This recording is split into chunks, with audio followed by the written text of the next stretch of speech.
Hey guys, what is up? It's your boy Wally here, back to you with this video, and it's been a long time, so yeah. Anyway, today I'm back to you with this video with a story in mind. So, story time. This was way back in around 4 months ago, summer of 2019. I was managing my BPI Online, BPO, and even sa GCash ko kasi at that time, I was newly credited for the G-credit, yung beta testing pa lang nila. So, I had problems sa account ko nun, mas lalo sa BPO account ko nun. I really forgot to check my balances every month. So, you know how that is. I realized that after 2 months. So, syempre nabawasan na ako. And as I was calculating, napansin ko, parang sobra-sobra yung sinisingil sa akin ng BDO. I called up BDO, yung customer service hotline nila. And as it turns out, the service representative explained to me a very misleading outline on how the monthly maintaining balance is computed. I learned from that lesson, and it's a very complex na depending sa bank pala yun. Super depending siya sa bank. I'll try to explain it later in this later half of the video. So today, I'm about to make a video on basically consumer math. Consumer math, a little terminology lesson. First off, when it comes to the basics of consumer math, we have to look at what usual adults use and do most of the time in banks and in everyday transactions. Investing and borrowing. Investing, here we expend money with the expectation of achieving a profit, while borrowing is where we get a loan from the bank. When borrowing, you can do a one-time payment or annuity, several regular payments. One-time payment is paying off the loan in one big blow after a certain amount of time the loan was made, while annuity is doing a sequence of equal payments regularly. When doing annuity, you're paid through regular payments, thus getting an amortization timetable that deals with this easier. Dealing with investments and borrowing from the bank to do those investments will help you out greatly, especially when you're just starting out a new business or wanting to buy your first investment. Interest.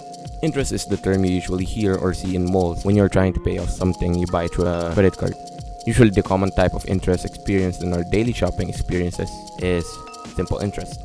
Simple interest is just the principal times the rate, then time. The principal is the initial amount to be paid, then the rate is the percentage of the interest, while time is the length or period of borrowing it. The other end of the interest section is compound interest. Here, banks usually use this for certain specific loans or offers. Here, the interest is compounded. Compound interest is the addition of interest to the main amount of a loan or deposit, or in other words, interest on interest.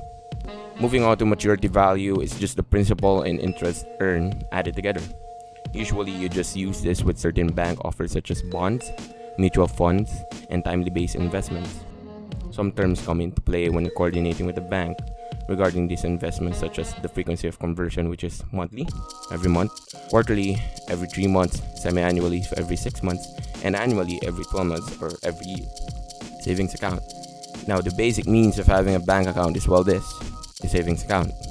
A savings account is what it is, savings. Basically, it stores your money safely while generating a small amount of interest during the time being. The savings account is your main key into opening a bank account that will eventually lead to bigger investments and much more complicated accounts such as current accounts and even time deposit accounts. In a savings account, there's a required starting amount to open it. This just depends on the bank you're applying.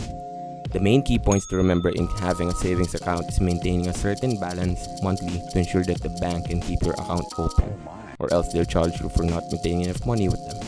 As goes for my opening story a while ago, I had this problem because I forgot to keep my balances in check.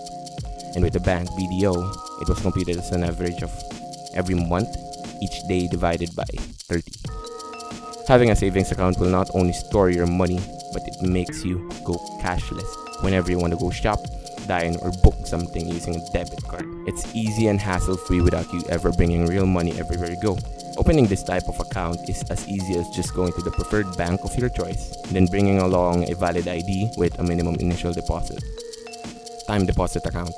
Same goes like a savings account, but this time the money that will be stored can be withdrawn easily. The bank initiates a prior statement, like a contract, that you need to abide to, such as letting the bank keep your money for several months or even years. Early withdrawal of the aforementioned money results in a penalty fee that the bank will deduct from you. The only great advantage that you can have with the time deposit account is that it always has higher interest rates. Stocks. Stocks are basically company ownership shares. Certain big companies and even smaller ones sell their stocks to investors to make them their shareholders.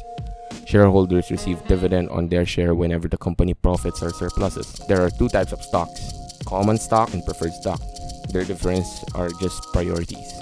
Preferred stock morely prioritized and safe as compared to common stock. By safe, it just simply means that preferred stockholders have a guarantee that whatever happens, good or bad, they are surely next in line after the main creditors. Buying stocks. You can buy stocks from brokers online or for meetups. You can ask a little great advice from a stockbroker or even plan it out yourself on what ideal prices that you ought to target. Another way towards getting a stock is basically buying it from the company itself, but that just means a little more effort and work has to put in it. Why buy? Because you earn. Earning is easily planned when buying stocks, but not easily obtained. There's a big risk that you, as a shareholder, must be willing to take while imparting in the company. Let's go to bonds. Easily enough, a bond is a loan. As I said earlier, loans have different types of banks, and banks offer different plans. The type of bonds are mostly commonly corporate bonds, zero-coupon bonds, and government bonds. Among the three types, corporate bonds are where you will earn the most, but risk the most as well. Mutual funds. Mutual funds are investment companies. They basically collate money from investors together towards investing it. Investors rely on the net asset value per share of what they are buying into. This changes every day depending on the market fund performance. The better performance, the bigger growth of the investment. In getting a mutual fund, you don't have to worry about specifics within this investment. You just pay and wait for it to grow. But while doing nothing, you usually pay higher because all the work and effort is being done by someone else. And finally, credit cards. As mentioned earlier, credit cards are a gift, but with this great power comes great responsibility. You always have a limit when having a credit card, and yourself is being observed and monitored by banks to see your credit score and rates you on how good of a borrower you are. Keep the credit limit score too low and you might end up not getting another loan ever again. Some final tips for credit card safety. Sign the card. Keep all the previous records clean. Shred or overwrite previous records of credit card statements. Don't just go tell anyone about your credit card number. Keep it safe. Only use the card on secured and legitimate sites. Don't forget the card. Keep a backup of your card scanned copy. Always make time to have a look on previous statements just to see if there's no unauthorized charges. Now that everything's been said and done, I think it's time to go out.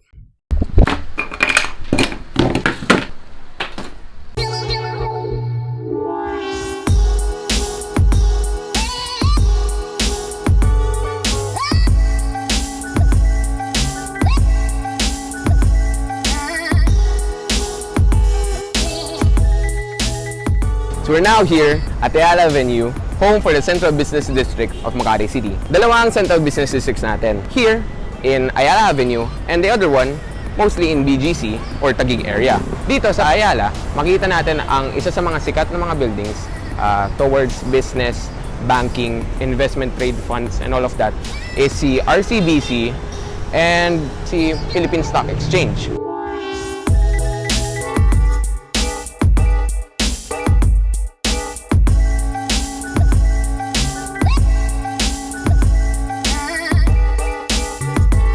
Okay, so now nandito tayo sa may Philippine Stock Exchange here in the middle of Ayala Avenue. Surrounding everything here are common banks such as BPI, BDO, Security Bank, Union Bank, Bank of Commerce, and lots more.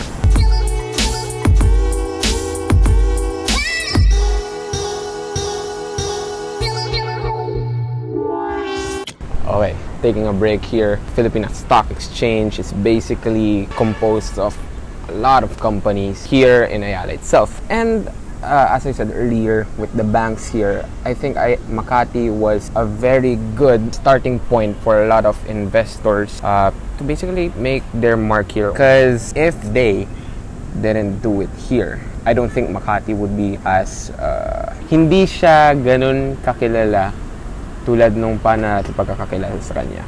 Our lives as consumers here in the Philippines revolve around these companies, these banks, and corporations for us to move forward, I guess. It makes our lives easier na rin if you think about it. if there weren't any investments or loans that's a privilege for us today, I don't think we'd move forward as fast as how innovation is uprising right now.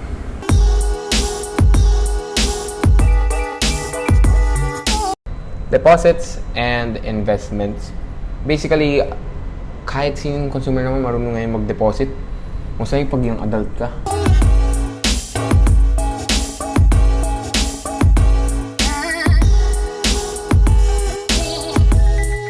Saan na tayo pupunta? Shopping district. Shopping district. Let's go.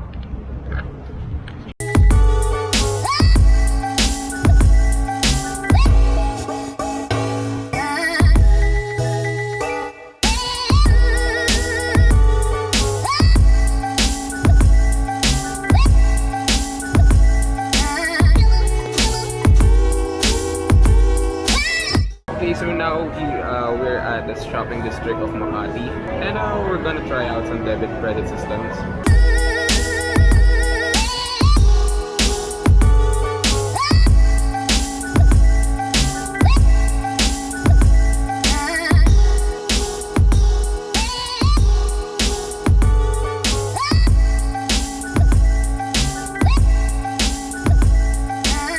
So we're gonna use G credit to pay for expenses. So parang siyang credit, pero instead ng yung regular na 5% or 1% na mga binibigay mga bank, G credit is regulated through a system ng computation na over 30 days.